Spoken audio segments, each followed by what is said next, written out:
This is Dr. Josh Christensen from Cornerstone Healing, and today we're talking about sleep and how to have good sleep. And I think everybody probably knows sleep is really important. But let me just give you a few specifics. And so, sleep is the foundation for all health, whether it's mental or physical health. For example, one study where they had people who had depression, once they fixed their sleep issue, the vast majority, over 80% of those people, their depression went away.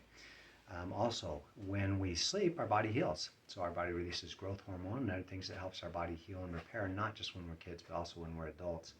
Growth hormone helps us repair tissues, have strong muscles, strong bones. If we're not getting proper sleep, we don't get proper growth hormone secretion. Also, when we sleep, our brain heals. It literally gets rid of the garbage in it and heals while we sleep every single night. If we're not sleeping properly, that process does not happen. And over time, we have brain problems, including a much greater increased risk for Alzheimer's if we're not sleeping well. Also, getting enough sleep is super important for our immune system to work properly. One study showed that people who average less than 7 hours of sleep per night are 300% more likely to catch cold when they're exposed to a virus.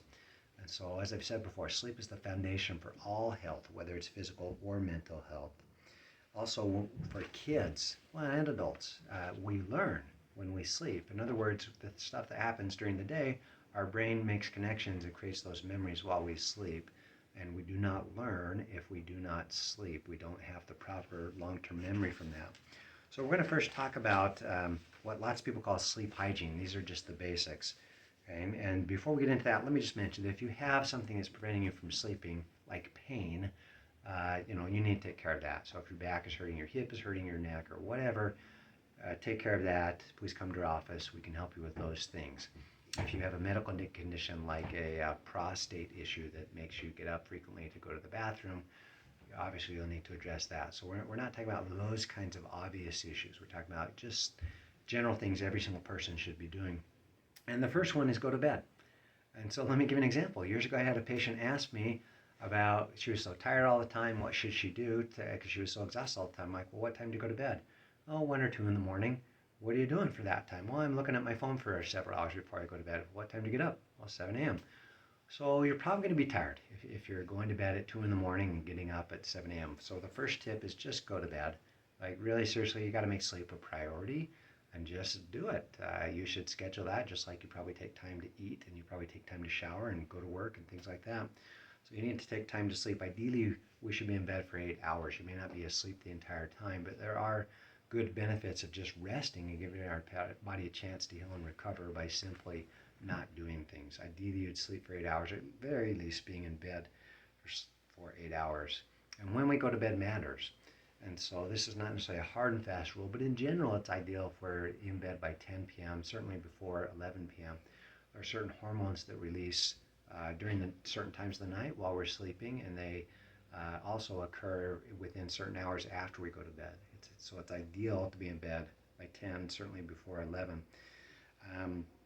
On that note, our body loves routine. So we are connected to the earth in ways we don't realize, and our sleep cycle is related to the daylight cycle. And so one of the best things you do to sleep good is to go to bed at a certain time and get up at a certain time. Our body loves routine, and it's tied to the circadian rhythms of the seasons and light. So on that note too, one of the most important things you should do is when you get up in the morning, you should get outside for at least 2 to 10 minutes every single day before 9 a.m.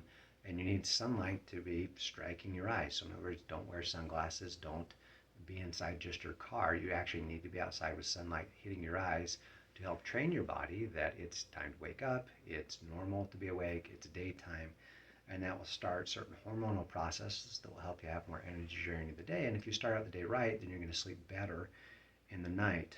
On that note, too, exercise is very important. If you can exercise in the morning, great, or at least some point during the day. But if you do things that help you have energy during the day, you're also going to be more tired and go to sleep better at night. So I've talked about how we should get up in the morning, get outside, and get light. We should ideally get up at the same time every day and ideally go to bed at the same time every day. And going back to this routine idea and rhythms, we need to give our body a chance to go to bed. So things that wake us up include light. So before bedtime, around 8 o'clock, you should start dimming down the lights. Use lamps instead of overhead lights. And so the sun is overhead, right? So if we have lights that are lower, it doesn't stimulate us to be as awake as if the lights are high. So if you have a lamp, or even put a lamp on the ground if you really want to be even better at it, so that the light is hitting at your eye at a different angle, it's not going to wake you up as much as if it's overhead. So start dimming lights around 8 p.m.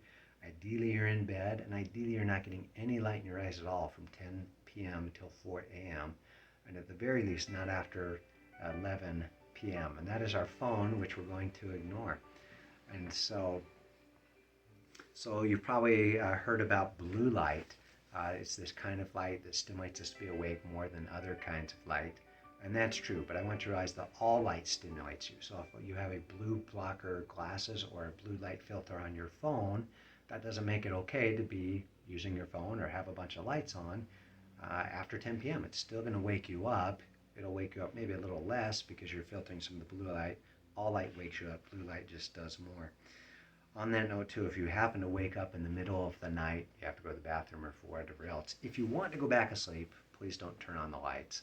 If you need a light to find your way somewhere to a bathroom or whatever, use a flashlight or have a night light that's plugged in low, and that will stimulate you less than if you're flipping on overhead lights. So it should be pretty obvious. Light stimulates us to be awake. On the note of having energy during the day, again, we need to stimulate our body to do things to wake up. So if you're feeling tired during the day, you actually will feel more energy by doing a brisk walk for 15 minutes, then resting or taking a nap for 15 minutes. Again, exercising during the day is going to wake us up. You should not be napping during the day. If you're doing that, you're going to have a harder time falling asleep at night. We need to train our body and have a routine to be awake during the day, have energy during the day, and then get tired and go to bed at night. On that same note of having a routine, I would encourage you to have a nighttime routine that in addition to turn down the lights, you do something to relax or unwind to help your body realize it's time to calm down, it's time to go to bed. You should not be doing stressful things, physically stressful or mentally stressful. So if you like to read or listen to soft music or turn off lights and put on some candles or take a warm bath or read a book or whatever it is, you need to, ideally you should have a routine to help you go to bed. And I think all parents can testify that if you do that with kids, they sleep better than if you don't have a routine, and when they go to bed is varying greatly. Ideally, our body will sleep better when the temperatures are between 65 and 70 degrees, so the room should be cool. And then obvious things that we should have a quiet place to sleep. Noise will obviously wake you up. If you need to use earplugs, great. If you need some sort of a white noise machine to block out outside sounds, you can do that. But not for children, especially the younger the child is. White noise is actually very bad for them and can inhibit how well their hearing will develop. So adults, white noise is okay. For kids, it's not. And then last, you should just use your bed for one of two activities, either sex or sleep. If you're doing work on your bed on your laptop or watching TV or whatever else, it's going to train your body that that's what you do in the bed and not sleep. So save your bed for those two activities. We're going to talk about specifics now. So what about medications? Unfortunately, all medications for sleep are not as good as getting actual real sleep. And I'm not saying there's not a time and a place for them. There certainly is. But they don't let your body get the deep sleep that normally happens with natural sleep. So if you need something to help you get out of a rut or downward spiral, that's a fine time to use a medication. But long term, they're not good. And they do prevent the normal hormones that are released. They prevent deep sleep from happening. And it is not the same thing as getting an actual night's sleep. Lots of people probably take melatonin, which in very small doses can be okay. In large doses, it's not good for you. And for children, it's not good. Melatonin suppresses activity, right? It helps us go to sleep. We suppress things. If you give kids melatonin, it delays the onset of puberty because it suppresses releasing of hormones that happen during puberty. So melatonin is not great for kids, especially if they're about to hit puberty.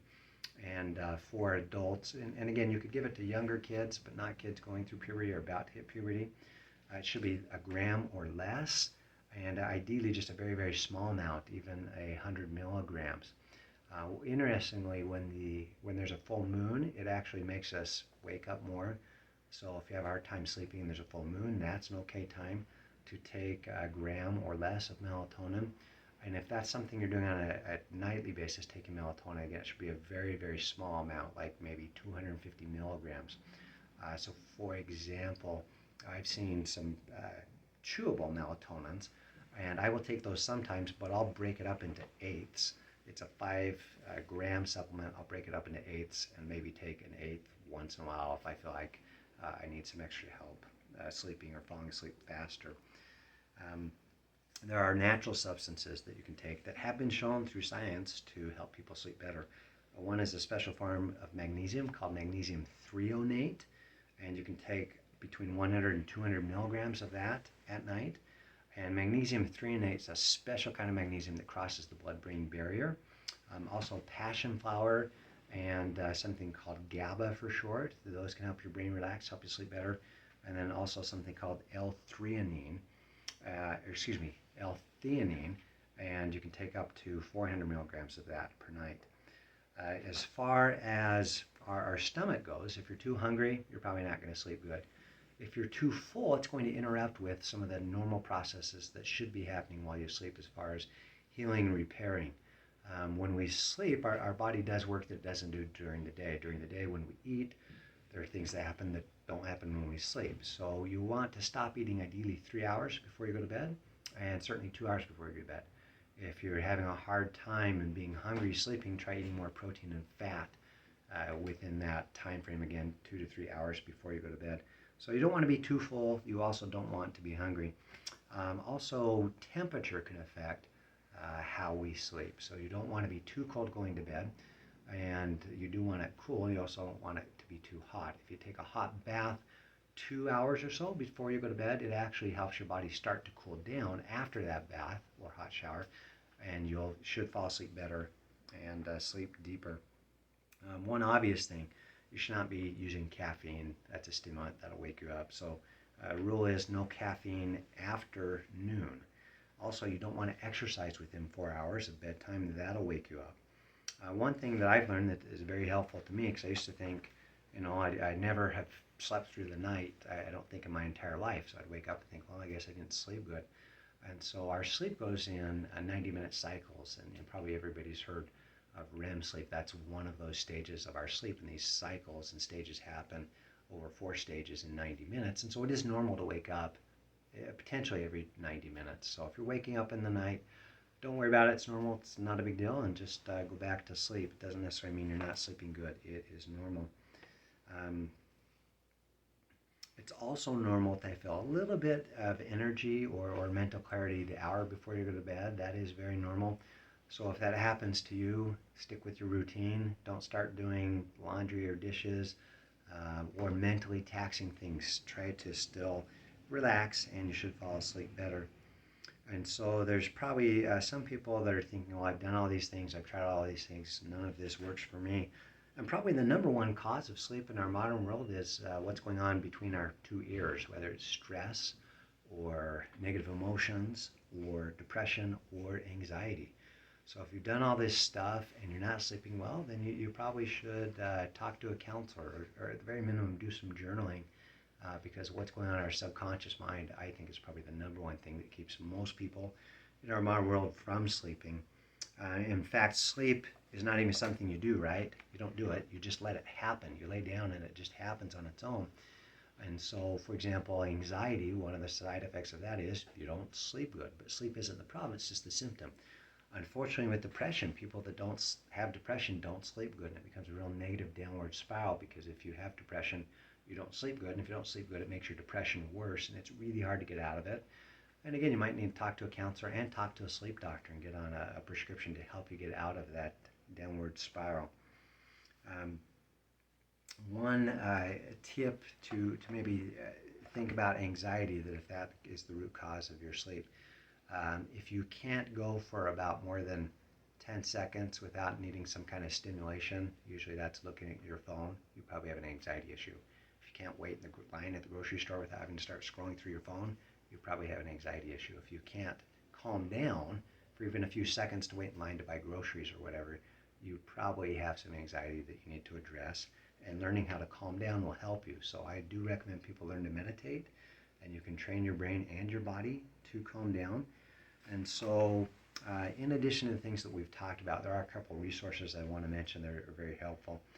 There's a Dr. Michael Bruce. He titles himself the Sleep Doctor. He has a website that you can look up, and he has all sorts of tips and things that can be helpful for sleep. And Bruce is spelled Breus. His website that you might want to check out is called The Power of When, and he has a quiz you can take called thepowerofwhenquiz.com. And on that quiz, it'll tell you what your body type is, or your chronotype, which is related to your circadian rhythms. And he'll give you some tips if you get his book as far as how to sleep that's based on your genes. So that was very interesting. Also, there's a professor from Stanford. His name is Andrew Huberman. He does a podcast. You can go to his website. It's called hubermanlab.com. That's Huberman, hubermanlab.com. He has several of his podcast episodes that you can listen to where he talks about sleep and a lot of things we've talked about with light, circadian rhythms, and just these basic things everybody should be knowing and doing if they want to not only just sleep good, but obviously sleep affects everything that you do for your entire life. Performance, learning, everything is better if we have a good night's sleep. So if you have any comments or questions, you can leave that below, and we appreciate you tuning in. And if you need help with pain or anything else that's bothering you, that's preventing you from sleeping, you can contact our office at 801-451-6010. And our website is cornerstonehealingutah.com.